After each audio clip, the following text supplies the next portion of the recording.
नमस्कार, स्वागत आहे तुमचं दिशा's रेसिपीमध्ये। आज आपण गाजर हलवा रेसिपी बघणार आहोत। खूप छान आणि पौष्टिक असा गाजर हलवा तयार होतो। ही रेसिपी तुम्ही नक्की ट्राय करून बघा। लहानांपासून मोठ्यांपर्यंत सर्वांना खूप आवडते अशी रेसिपी आहे। आता त्यासाठी मी 2 किलो गाजर घेऊन घेतलेले आहे। ते धुवून घ्यायचे, नंतर साल काढून घ्यायची।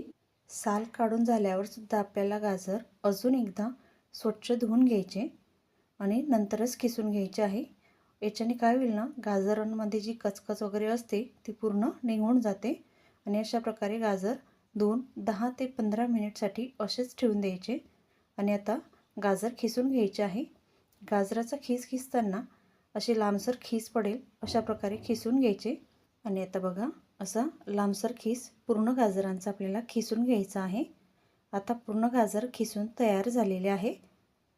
आता आपण गाजरचा हलवा करण्यासाठी आता गॅसवर कढई ठेवायची, त्यावर थोडंसं तूप टाकायचं। सुरुवातीला मी तूप कमीच टाकलेलं आहे। आता पूर्ण खिसून घेतलेले गाजर यामध्ये टाकून घ्यायचे। पूर्ण गाजरचा खीस टाकून झाल्यावर छान असे मिक्स करून घ्यायचे। आता आपल्याला गाजरांचं पाणी पूर्ण अटेपर्यंत किंवा गाजर पूर्ण शिजेपर्यंत गॅसवर असेच राहू द्यायचे, म्हणजे हलवत राहायचे।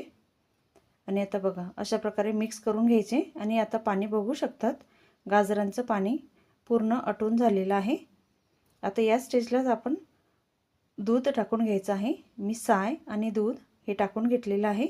आता 2 किलो गाजरसाठी मी 1 लिटर दूध घेतलेलं आहे।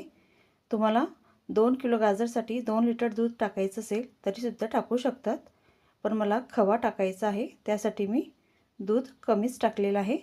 आणि आता दूधसुद्धा आपल्याला पूर्ण आटवून घ्यायचं आहे।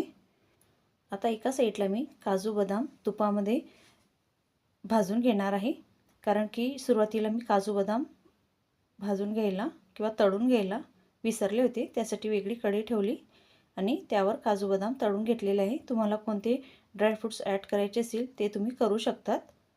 आता सर्व मिक्स करायचं आहे आणि दूध आटू द्यायचं आहे। आता सतत मिक्स करायचं, म्हणजे दूध आणि गाजरचा हलवा खाली जळणार नाही। आता दूध आणि पाणी सर्व आटून झालेलं आहे।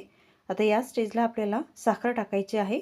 2 किलो गाजर आणि 1 लिटर दूध यासाठी मी 1.5 वाटी साखर टाकलेली आहे।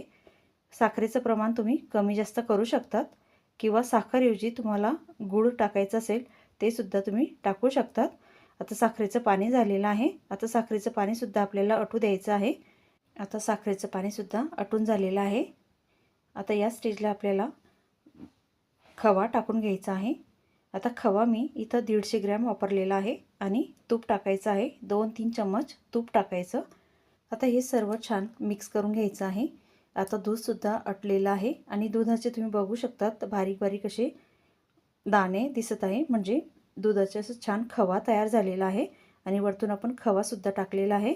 बघा किती छान असा गाजरचा हलवा आता तयार झालेला आहे। खवा टाकल्यावर आपल्याला गाजरचा हलवा जास्त आता होऊ द्यायचं नाही आहे, म्हणजे गाजरचा हलवा तयारच झालेला आहे। आणि तूपसुद्धा सुटायला सुरुवात झालेली आहे। तूप वरतून टाकल्याने गाजर हलव्याला वेगळीच चवसुद्धा येते आणि रंगही छान येतो।